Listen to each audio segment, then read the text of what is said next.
Let's talk about something most of us would rather not think about. What really happens when the financial system we count on starts to crack?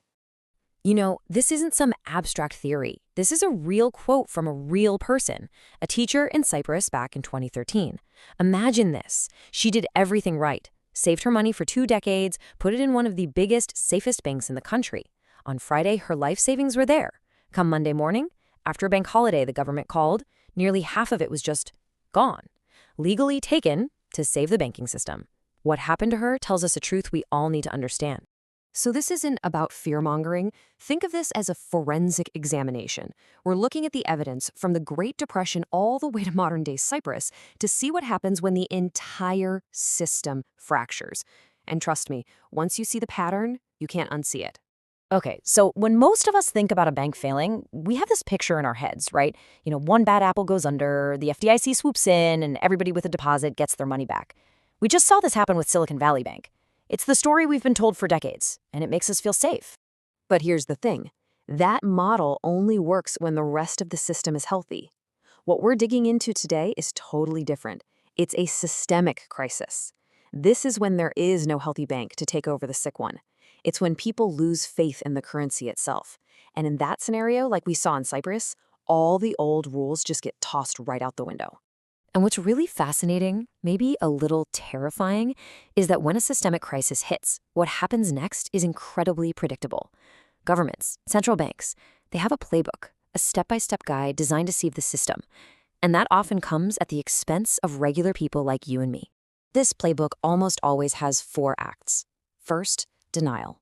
You'll hear officials on TV saying everything is fine, the system is strong. Then delay. Suddenly it's a bank holiday. ATMs are shut down to stop the panic. Next up, devaluation.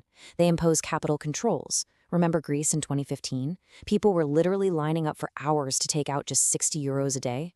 And finally, if things are bad enough, confiscation. That's the bail-in that teacher in Cyprus experienced. So when you follow that predictable pattern, you arrive at a pretty startling conclusion. All those safety nets we're taught to believe in, they were built for those small, isolated failures, not for when the whole system itself is the problem. When that happens, the nets just tear. So let's do it. Let's perform a forensic autopsy on 10 of the most common financial safety nets, the things that normal people, smart people, think are going to protect them, but that history shows just won't. All right, let's start with the big one, FDIC insurance, that little sticker on the bank's door that promises you're safe. But here's the number that really matters.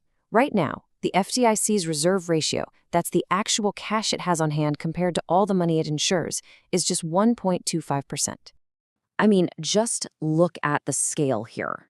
The Deposit Insurance Fund has about $125 billion, but it's insuring over $10 trillion in deposits. Yeah, it's fantastic if 1 or 2 banks fail, but if just 10% of those deposits went sour, the fund would be wiped out 8 times over. The insurance works until you actually need it on a large scale. And this weakness pops up in other places too. Think spreading your money across different banks will save you? Well, in Greece, the withdrawal limits hit every single bank.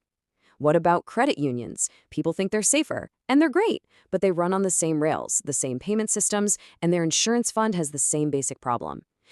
Diversifying your assets across different cabins on the Titanic doesn't really help when the whole ship is sinking. Okay, so you're thinking, fine, I'll just hold things I can touch. What about cash under the mattress? Seems safe, right?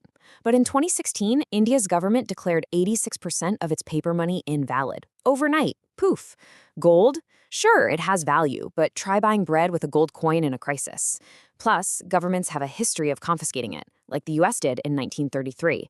And that safe deposit box? It's sitting inside a bank that's going to be locked tight during that bank holiday. The modern tools aren't some silver bullet either. Crypto? The problem is the on-ramps and off-ramps, the exchanges that connect it to the real world. They're the weak link. Your retirement account, your 401k, don't think for a second it's untouchable. Desperate governments in places like Poland and Argentina have raided private pension funds to pay their bills. And that fantasy we all have, oh, I'll see the signs and get my money out first. Forget it. The moment you know it's time to run, the doors have already been locked. So what's the common thread through all of this? Every single one of these 10 safety nets, they all shared the same fatal flaw. They all depend, in some way, on the very system that is in the process of failing. So let's get down to it. Who wins and who loses? Because it's not random. The losers, time and time again, are the small savers, the retirees, the people who work for a wage. Basically, anyone who trusted the promises of the system. The winners? Well, they're the ones who hold assets completely outside that system. They're the ones with political pull. And they're the ones with cash on the sidelines, ready to buy up assets from everyone who is forced to sell. It's a structural outcome, not bad luck. And at the absolute core of all this is a concept called fractional reserve banking. It's how our whole system works. Banks promise they can give you all your money back at any time, but they only keep a tiny fraction of it on hand. The rest is loaned out. The whole thing is built on one thing and one thing only: confidence. The second that confidence shatters, the promise is broken and your money is no longer just your money. It becomes a political chess piece. Which brings us to the single most important conclusion from looking at all this history. The only people who consistently survive and sometimes even come out ahead in these systemic crises are the ones who hold real, productive assets completely and totally outside of the financial system. If history teaches us anything, it's that when the pressure gets high enough, the rules always change. That's not being cynical, that's just a fact. So the real question you have to ask yourself is, are you prepared for that? Our goal here is to examine these patterns before they repeat themselves. Please subscribe to Xtreme Finance Decode for more financial tips.